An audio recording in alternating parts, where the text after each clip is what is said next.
Plasticity Live. In this episode, I will be doing some improvisations using Plasticity. So this app has a lot of things inside it, right? So far, I've been using it just like using BoxCutter or GridModeler in Blender, which is a little bit crazy.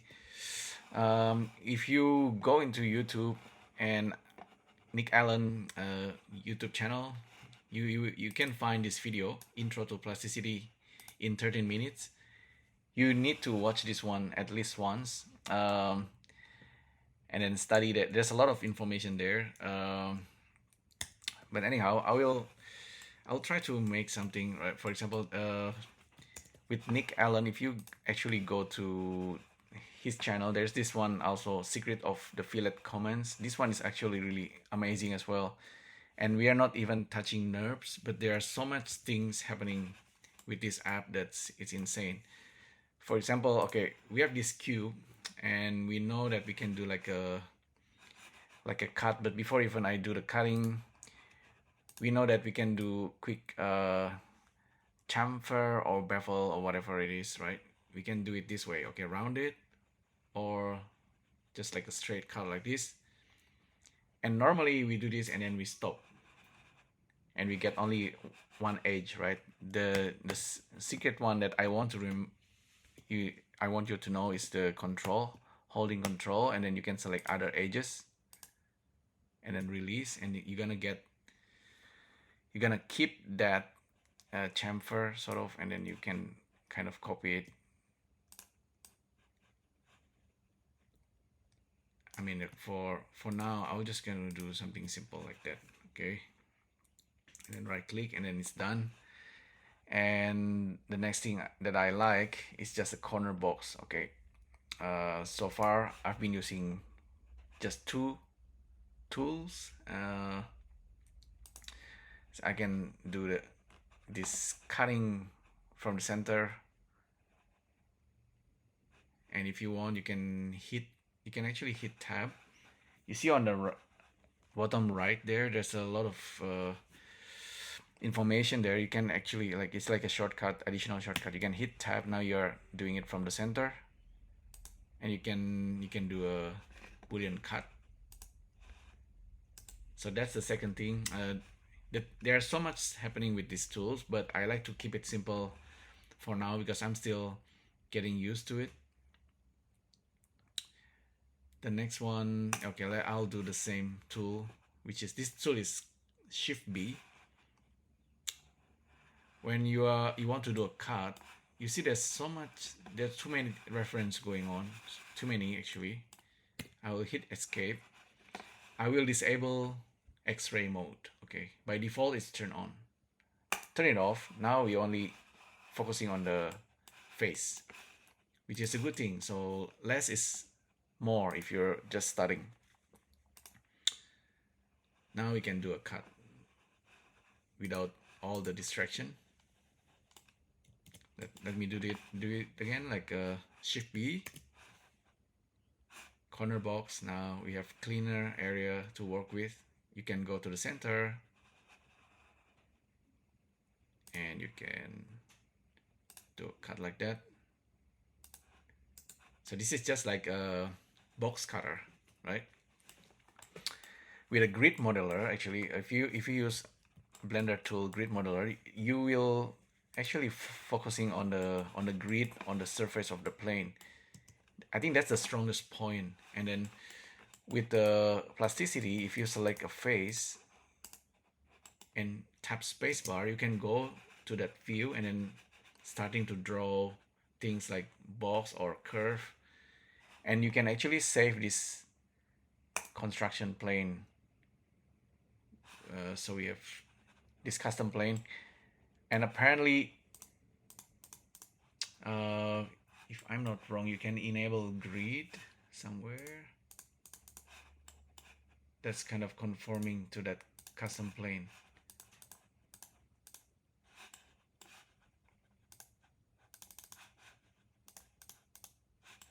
Yeah, see, this grid is actually on that area.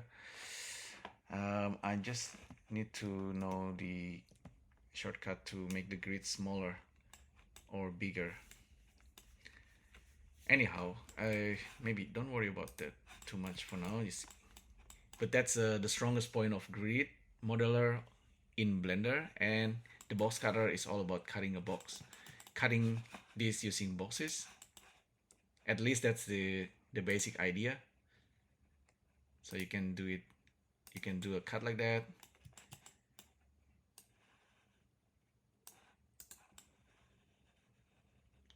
And there's one thing that I really like as well that you can perform quite easily with plasticity, just like box cutter, corner box, right? We draw a box,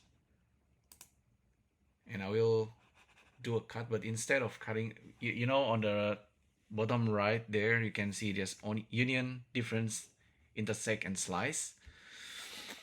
Let's just tap B for new body, and then right click to complete it. Now we have a new solid. So we have the original body, and then we have the new solid object. And I will tap G. I'm gonna move it around. And what's next? Let's take a look down here. Duplicate objects. No, we like the array. Okay, array. Rectangular array and radial array. The other one is really cool. As you can see, it's creating array right away. At the moment, it's like free form, but you can constrain it into axis using X, Y, or Z. Let's do the X. By default, it's creating 8. You can see at the bottom left there. But you can also use, you can hold Shift. Oh, actually X. Okay, we constrain it first, and then now we can use Shift and mouse wheel up and down. Okay, there's a few steps, but each one of them clearly shown. The app, Plasticity app, tried to tell you, okay, what's the next step? Take a look at bottom right. Adjust your array. If you're happy, right click. Now we have multiple solid. In Blender, you can just join this solid and make a Boolean on this guy.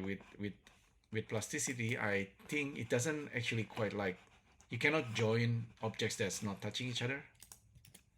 Something to keep in mind. So I'll just save this into plasticity first. So this is a study box cutter. Just call it box cutter or grid modeler. Now we want to do Boolean.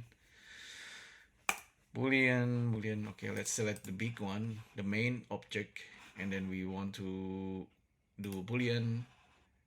Click here, 1, 2, 3. Okay, 1, hold Shift.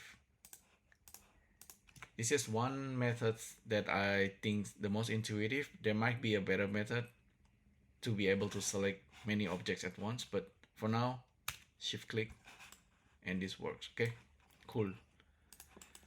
Very cool. Okay, now also this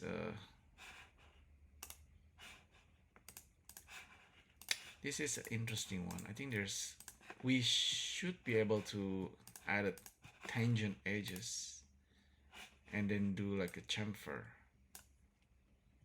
Like this is like all like a tangent. Anyway, for now. Okay, so sometimes it happens automatically if you go like that, but let's do it like this, and then we hold Control and then just select the rest manually and then release. Okay, that's extra control to rotate the chamfer. Oh, let me do this again.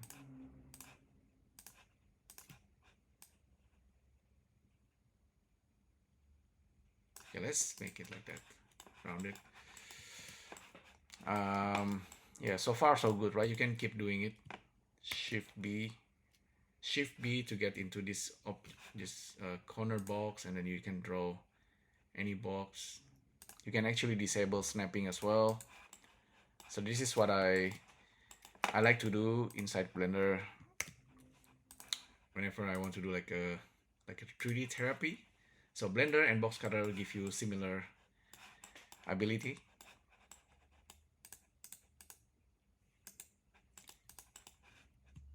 With plasticity, I think there's actually a lot of interesting feature, like the push and pull thing like that, you know.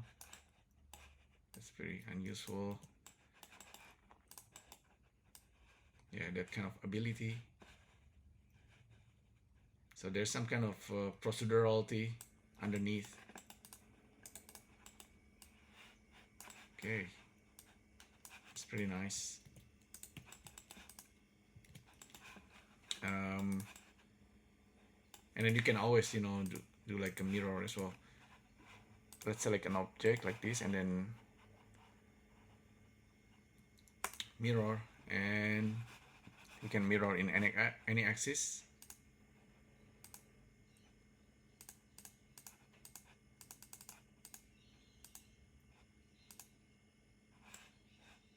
You can also use the freestyle, which is there. F, I think, select an edge.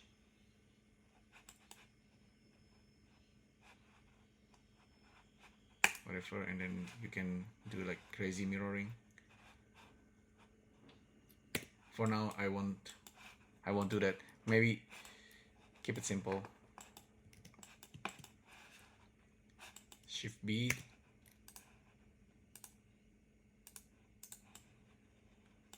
Yeah, keep adding details like that. Let's create a cut on the face, hit tab.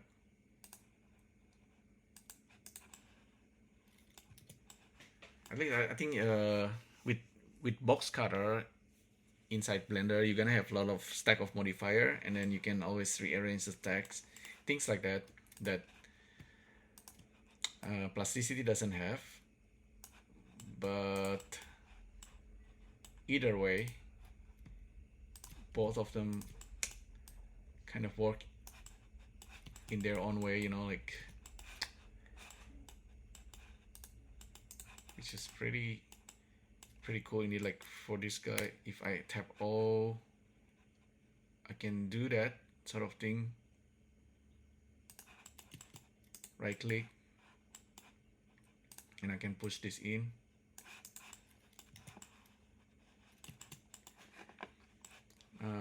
Let's say I'm pretty happy with this, right? I already saved this. Let's file, save as.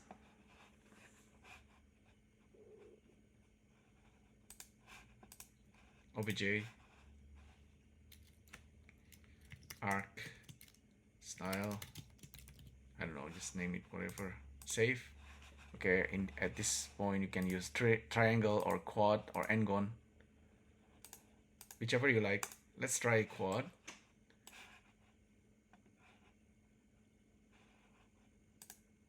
You can limit the maximum width, things like that. Density. Hit OK. Let's switch to Blender now. I want to do maybe some texturing. For texturing, definitely from Plasticity, you will then move to Blender. Import OBJ.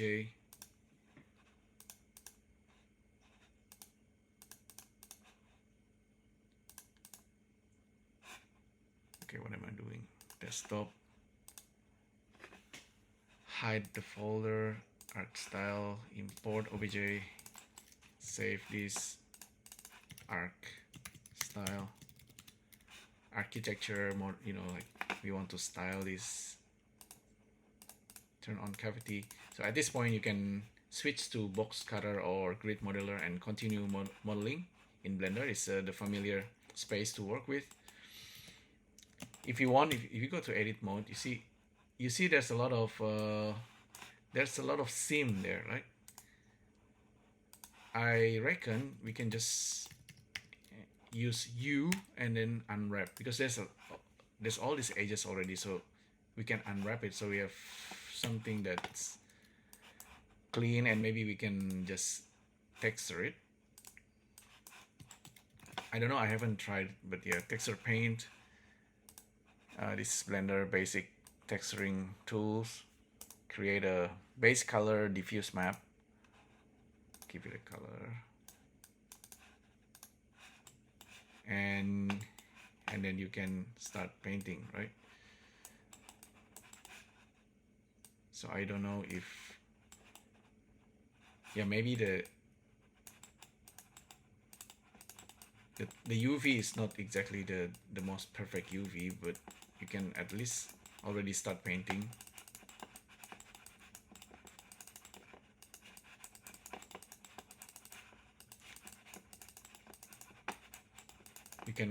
You can use all kind of procedural methods, you know, just to add the details. I don't know, maybe like a dirty vertex or something. But let's try, if we want to do it anyway, like let's try this dream texture projection just for the sake of it. This is just extra. I'm actually pretty happy with this. We can export it out as GLB and then send it to USDZ, things like that, but it doesn't have texture. We want it to have texture. Okay, so if we want, okay, maybe get some detailed spaceship prompt, science fiction prompt, and then just copy the prompt.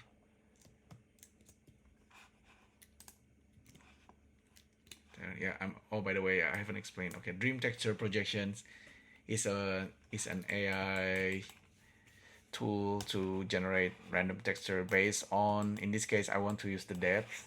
Okay, just looking at this depth, hopefully we can get something out of it.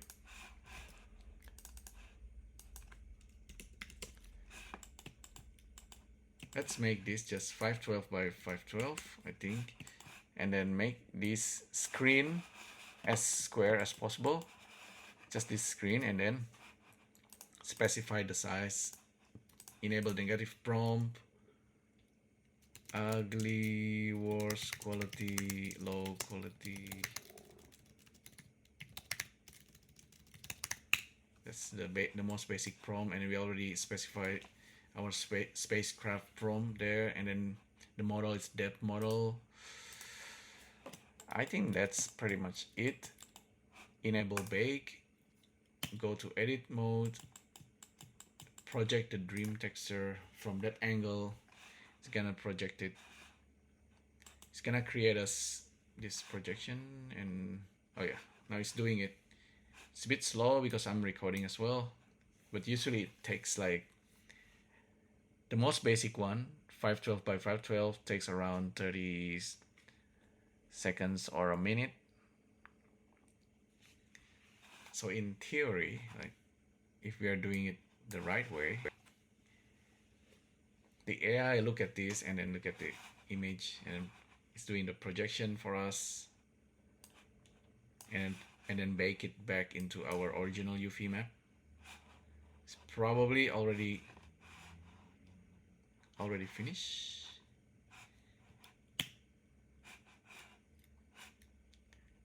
It doesn't look correct. Let's save this. Dream texture can do the job, but sometimes it's you need to modify something.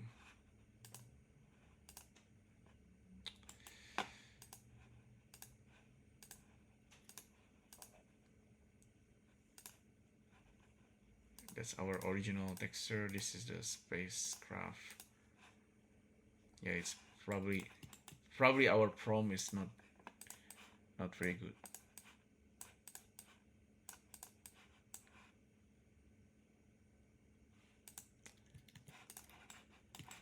Let's try a different angle.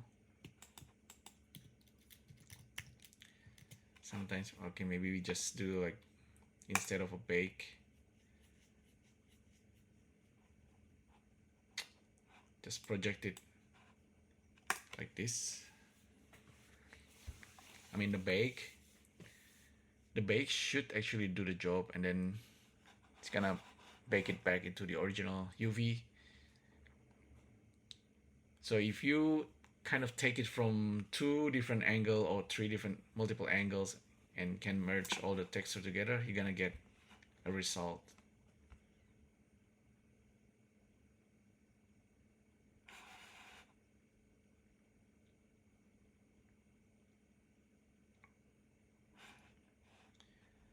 Sometimes I have a feeling that this should be off.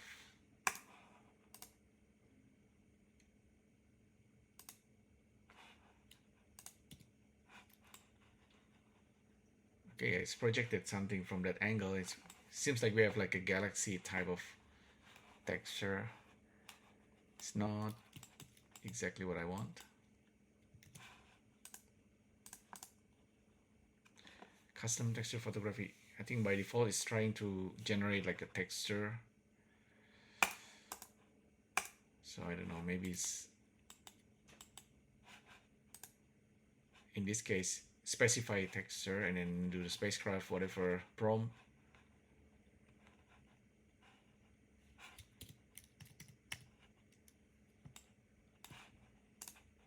Project trim texture, bake it, and let's see the result.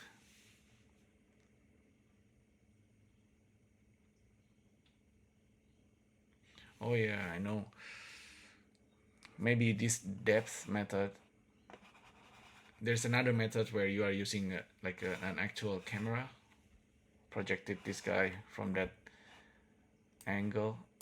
In this case, it seems to work better if it's like a texture.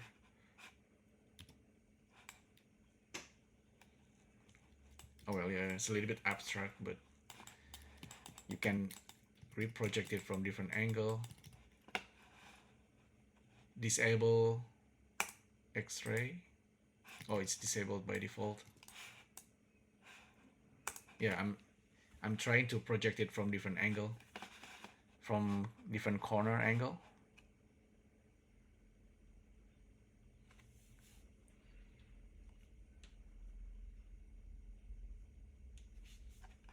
Maybe do it again from different angle like this.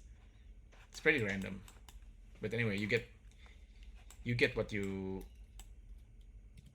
doing. You know, you're doing a random stuff, so you're gonna get random result as well. So cannot complain.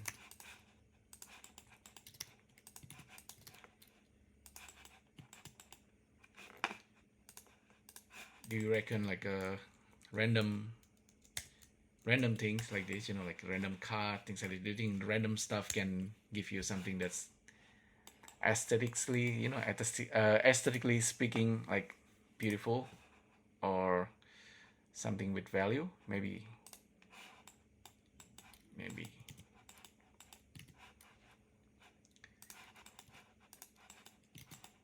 that's what I'm curious about, you know. If you ask the AI to do, if you ask something to the AI, you know, I want to make something random, but it needs to be, it needs to be useful and aesthetic looking, and then, you know, it has value. Probably it's possible.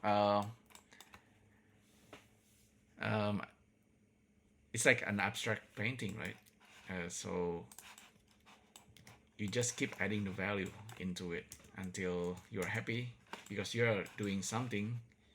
There must be like a value in it.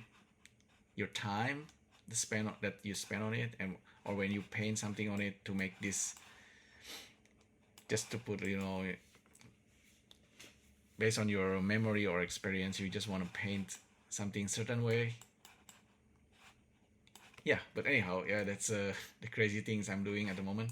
Plasticity, I still have few more weeks left until I run out of the free license before I need to pay for it.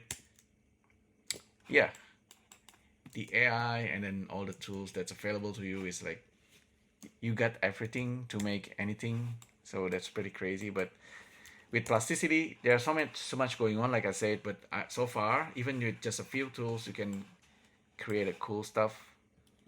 like this, which is pretty incredible. I won't complain on that. The rectangular array is very powerful again. So that's, at least we learned something today. This array. Okay, right click, you have this array of objects that you can just boolean and then merge together. Q is actually a very interesting button in plasticity. Q is of course boolean, but Q also, there's also slice, Q, onion, union, difference, intersect, things like that. So you can always go to corner box. You can make a big cut. I haven't talked about how you can use curve to make a, with curve you can, you can make a big cut using just a simple curve. If you draw a curve from a certain camera angle, just draw something and you can just make a big cut out of it, which is pretty cool. Yeah, I guess that's pretty much what I want to talk about for today. Thanks again for tuning in, and I'll see you next time. Thank you. Bye.